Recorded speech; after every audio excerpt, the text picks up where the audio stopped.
Hi, everybody. Welcome back to Patriots History. I'm Larry Schweikart, co-author of Patriots History of the United States, now in its 45th printing. A reminder that I will be leading a historical tour, Pilgrims to Patriots, July 31st to August 5th.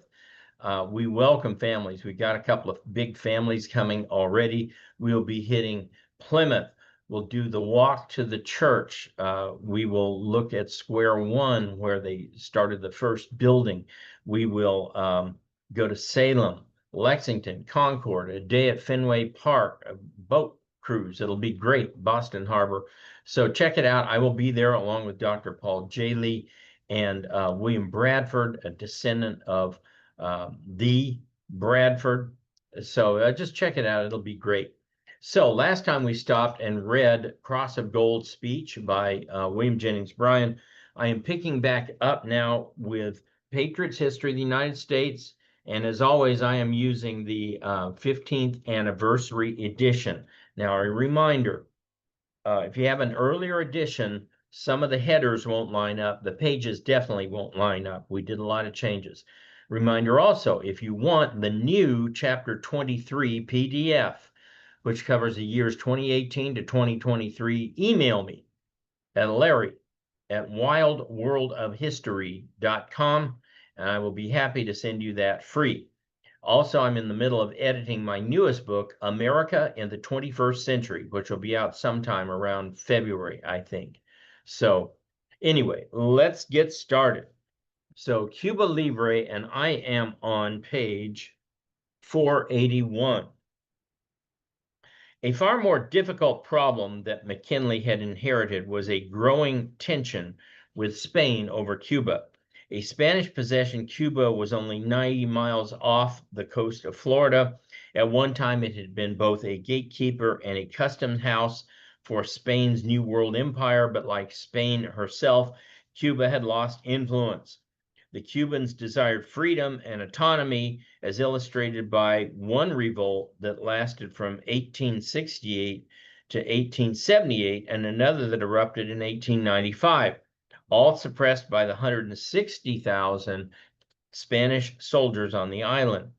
General Valeriano Weyler, also known as the Butcher, who governed the island, had a reputation for unusual cruelty, leading to his nickname. For 40 years, the United States had entertained notions of purchasing Cuba, but Spain had no intention of selling, and the installation of Weyler sounded a requiem for negotiations to acquire the Pearl of the Antilles. American concerns were threefold. First, there was a political component in which Americans sympathized with the Cubans' yearning for independence. Second, businessmen had important interests on the island, cultivated over several decades. Sugar railroads, shipping, and other enterprises gave the United States an undeniable economic interest in Cuba, while at the same time putting Americans in a potential crossfire. Third, there was the moral issue of Weyler's treatment of the Cubans, which appealed to American humanitarianism. It might have ended at that, with Americans expressing their support for the rebels from afar, if not for the efforts of two newspapermen, Joseph Pulitzer and William Randolph Hearst. Pulitzer, an Austro-Hungarian immigrant, had worked as a mule driver before being recruited by Karl Schurz to write for a German-language daily. A radical Missouri Republican, Pulitzer had purchased the St. Louis Post and Dispatch newspapers, using them as a base for the reformist agenda that included issues of prohibition, tax fraud, and gambling. His most important acquisition, however, was the New York World, emphasized sensational scandal and human event stories. For all of its innovation and success, the New York World remained best known for a color supplement it started to run in 1896 on cheap yellow paper, featuring a cartoon character known as the Yellow Kid, which led to the phrase the Yellow Press that was affixed to it and the Hearst papers. Hearst, born to California millionaire rancher George Hearst, obtained the San Francisco Examiner to satisfy a gambling debt. He admired Pulitzer and tailored the Examiner to resemble Pulitzer's paper, emphasizing investigative reporting combined with reformism and sensationalism. Hearst employed the best writers he could find, including Ambrose Bierce, Stephen Crane, Mark Twain, and Jack London. Purchasing the New York Journal in 1895, Hearst became Pulitzer's competition. The two men had much in common, though. Both saw the chaos and tragedy of Cuba purely in terms of expanded circulation. Cuban suffering advanced sales, but a war would be even better. Hearst assigned the brilliant artist Frederick Remington to Cuba to provide battle sketches well before any hostilities were announced. When Remington arrived in Cuba, he cabled back to Hearst that there was no war to illustrate. Hearst returned the cable, "You furnish the pictures, I'll furnish the war." Each publisher sought to outdo the other with Spanish horror stories, giving Whaler his nickname and referring to Cuba as a prison. Ironically, 86 years later, when Castro's Cuba genuinely became such a prison, no national newspaper dared call it as much. Nevertheless, the influence of the press in fomenting war has been overemphasized. Cuban expatriates had already circulated in major U.S. cities, attempting to raise awareness and money. Moreover, mainstream papers, such as the New York Times, supported McKinley's caution. The role of business in beating the drums for war also has been exaggerated, since many businesses opposed any support for the revolution, as many as supported it. Prosperity had only recently returned to the nation, and industrialists wished to avoid any disruption of the markets that war might bring. Certainly, an intellectual case for war, embraced by Alfred Thayer Mahan, John Hay, and Roosevelt, needed no support from the yellow press. Their arguments combined the need for humanitarian relief for the suffering Cubans to the necessity for naval bases and eviction of old world powers from the Caribbean, as well as good old-fashioned expansionism. If the yellow press needed any help in furnishing the war, Spanish minister to Washington Dupuy de Lome provided it with a letter he wrote in February 1897. De Lome's letter ended up on the desk at a New York journal thanks to the Cubans rebels and their contacts in New York, and of course the paper gleefully printed its contents with a headline, "Worst insult to the United States in its history," unquote. The minister called McKinley, quote, "weak and bidden for the admiration of the crowd," who played both sides of the war issue. He further announced his intention to propagandize among American senators and others in opposition to the junta. McKinley demanded a formal apology, and even though Spain generally agreed with American conditions, the Spanish delayed in issuing the apology, and it made them look belligerent. Nevertheless, it appeared relations might be restored. As a part of the reconciliation, McKinley dispatched the battleship USS Maine to make a courtesy call to Havana. At anchor in Havana, the Maine's presence seemed uncontroversial. Sailors routinely walked the streets, fraternizing with sailors of the Spanish Navy and purchasing Cuban goods to take home. On the evening of February 15, 1898, however, a massive explosion rocked the vessel, which slowly sank, killing 260 crewmen. News reached McKinley at 3 o'clock in the morning, coming on the heels of the Delome letter, which had actually been written many months earlier. McKinley assumed that the two were linked, and he hoped to avoid a rush to war. He ordered an investigation of the explosion, knowing that a conclusion showing the blast had originated from the outside would tend to implicate Spain, although certainly the rebels had a stake in trying to involve the United States. Americans, however, already seemed convinced of Spain's complicity, and increasingly McKinley was viewed as blocking a necessary war. Although no proof offered of Spanish culpability, Not until 1910 did an official inquiry on the remains of the ship seem to confirm that the explosion was caused by a mine, but several subsequent investigations, while not completely ruling out a mine, point to a coal bunker fire.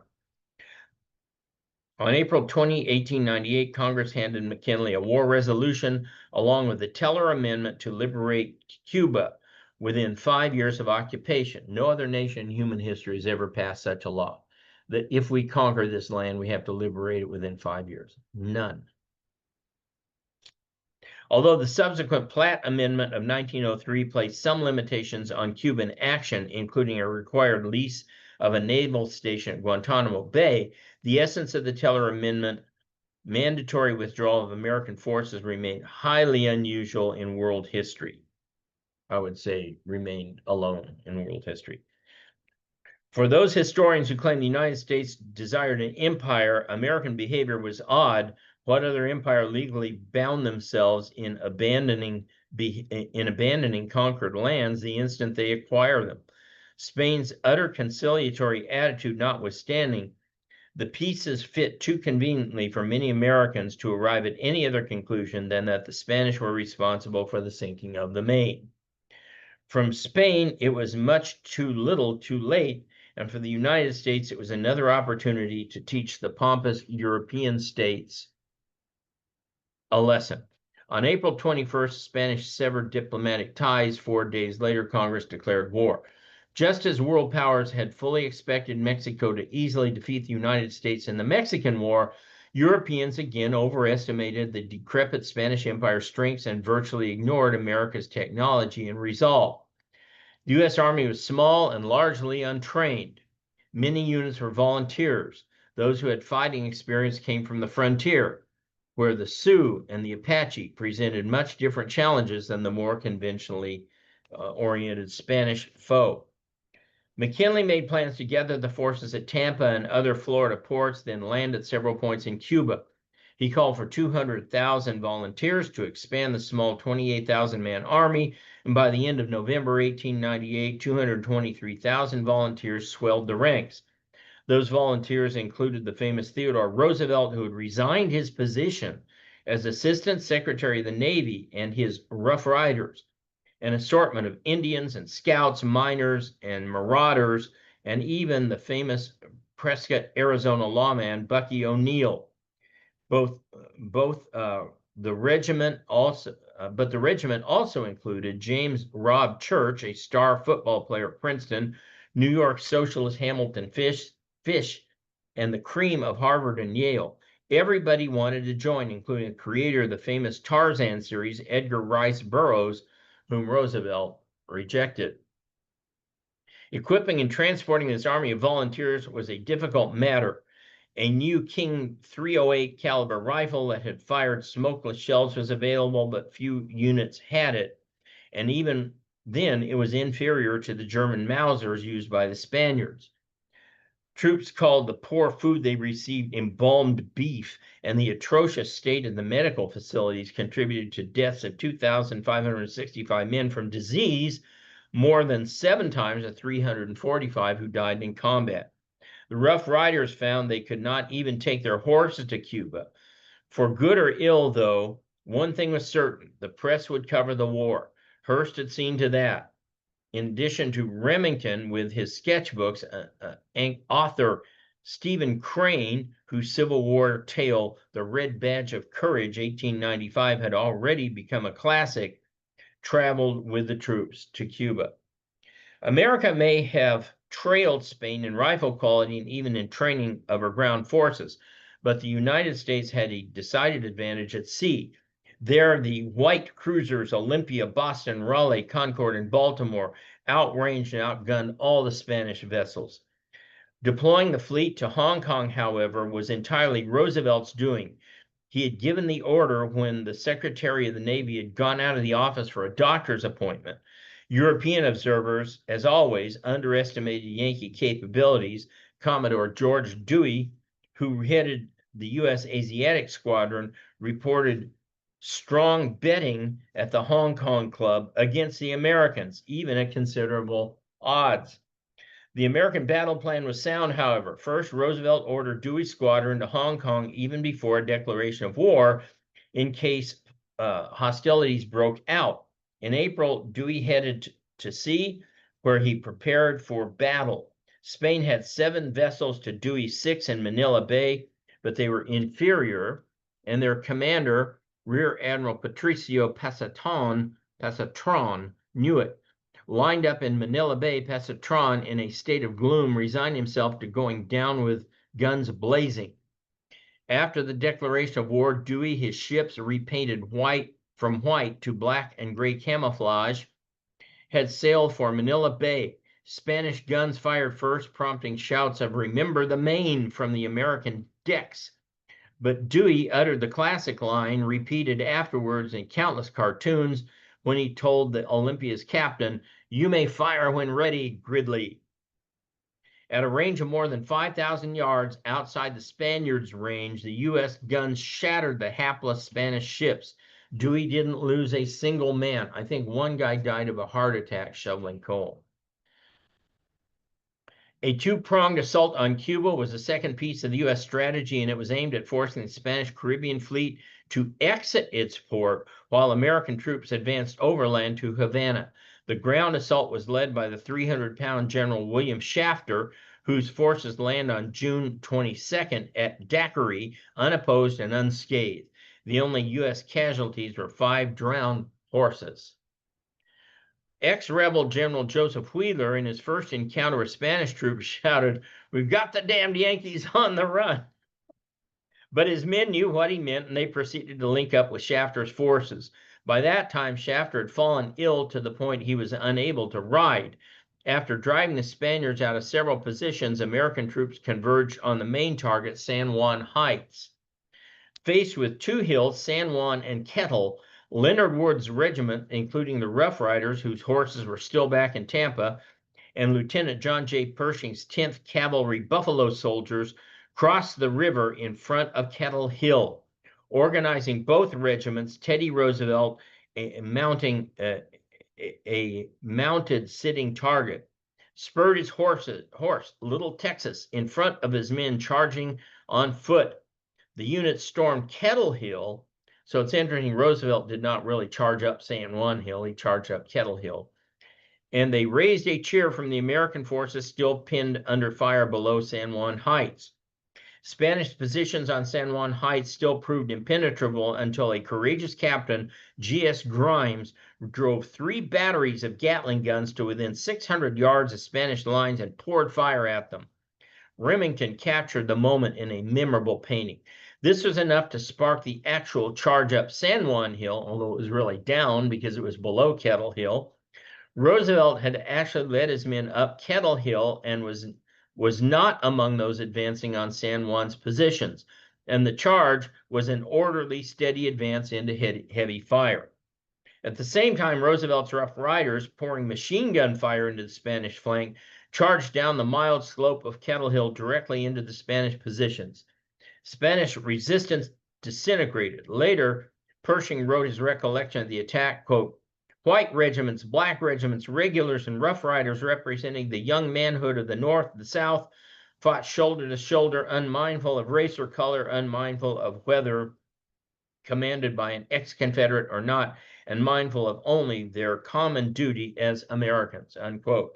The Spanish general, Joaquin Vera del Rey, had the gross misfortune of being shot through both legs, and as his men carried him on a stretcher to safety, he was hit again through the head. Roosevelt, recommended for a Medal of Honor for his actions by both commanding officers Shafter and Wood, was denied the recognition by political enemies until January 2001, when Congress finally awarded it to him posthumously. By the way, I was in the Roosevelt room, invited by President Bush to spend an hour and a half with the president, and Karl Rove, his political advisor, met us outside the Roosevelt room and gave us a tour. Teddy Roosevelt is the only president in American history to be awarded a Congressional Medal of Honor and the Nobel Peace Prize. doubt that will be happening again anytime soon. Although, who knows? Shafter, still battling gout and heat, now surrounded Santiago and squeezed Admiral Pascual Suerva's fleet out of the harbor, where it had to run the gauntlet of Admiral William Sampson's American vessels. On July 3, 1898, Cervera's fleet sailed out, much to the surprise of Sampson. The Spanish knew what awaited them. "Poor Spain," said a captain aboard the Teresa to Admiral Cervera. The sound of the ship bugles meant that Spain had become a nation of the fourth class. After a brief running battle with the far superior American ships, in which the U.S. Navy badly damaged all of Cervera's vessels, the Spanish fleet hauled down its colors. Quote, "The fleet under my command," telegraphed Admiral Sampson to Washington, "offers the nation as a 4th of July present the whole of Cervera's fleet," unquote. Spain quickly capitulated. Despite the loss of only 400 men in combat, the Spanish-American War had proven costly. The government had mobilized thousands of soldiers who never saw action, but who ultimately would draw pensions valued at $5 billion. At the end of 60 years, the pensions from the Spanish-American War still cost the United States $160 million annually. Final negotiations left the United States in control of the Philippines, Cuba, and Puerto Rico. The Senate insisted that Cuba be free and not a U.S. possession, but the United States paid $20 million for Guam, the Philippines, and Puerto Rico. The disposition of these other territories, however, was not so clear. Two other nations, in addition to the Filipinos themselves, had an interest in the Philippines. Filipino freedom fighters led by Emilio Aguinaldo had been brought by Dewey from Hong Kong to help liberate the Philippines. Aguinaldo's 10,000 insurgents had helped capture Manila.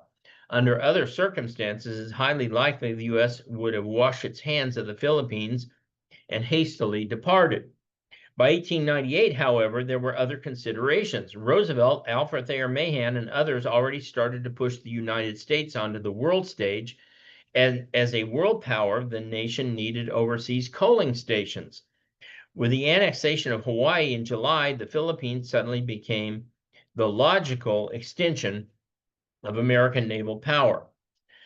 Combined with the presence of British and German fleets, the fate of the Philippines as an American protectorate was sealed.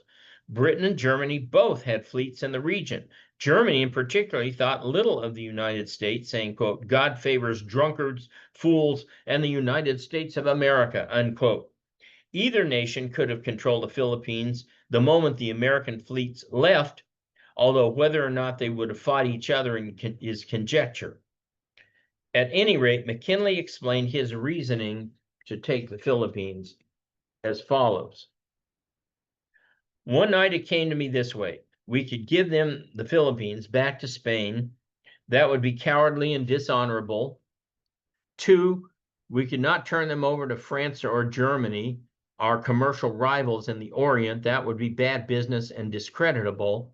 3, we could not leave them to themselves. They were unfit for self-government. They would soon have anarchy and misrule over their worse than Spain's was. And 4, there was nothing left for us to do but take them all, to educate the Filipinos and uplift and civilize and Christianize them."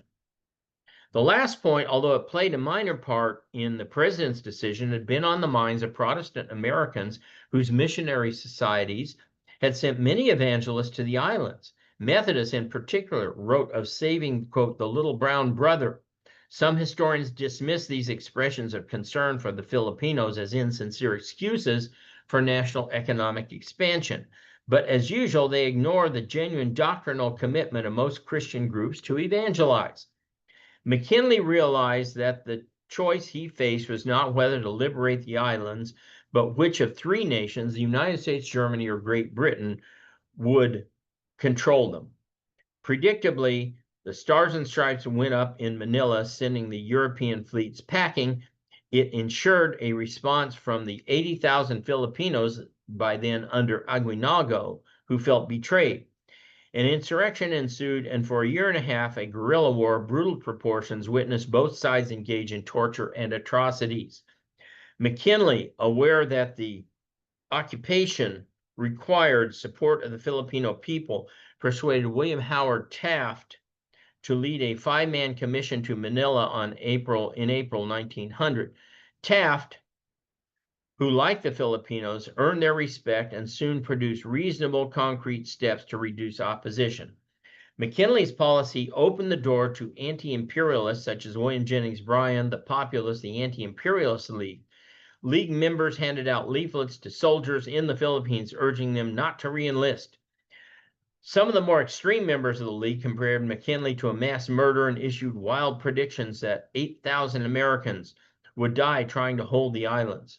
Aguinaldo, like Ho Chi Minh and Osama bin Laden after him, knew that he could not defeat the American military, so he turned to sour Americans on the war, quote, and ensure the victory of the anti-imperialist William Jennings Bryan in the election of 1900, unquote. The insurgents had the right target, the American political willpower, but misjudged the resolve of the United States. Aguinaldo himself remained elusive despite evading American attempts to locate and capture him. Finally, with the assistance of the anti-insurrectionist Filipino group called the Maccabees, Aguinaldo was captured, and in April 1901, he swore an oath of allegiance to the United States.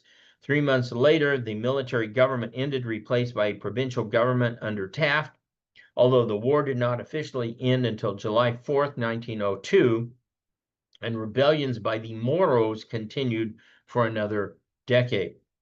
The islands remained a U.S. possession through World War II, although in 1916, the Jones Act announced American intentions to grant the Philippines independence as soon as practicable.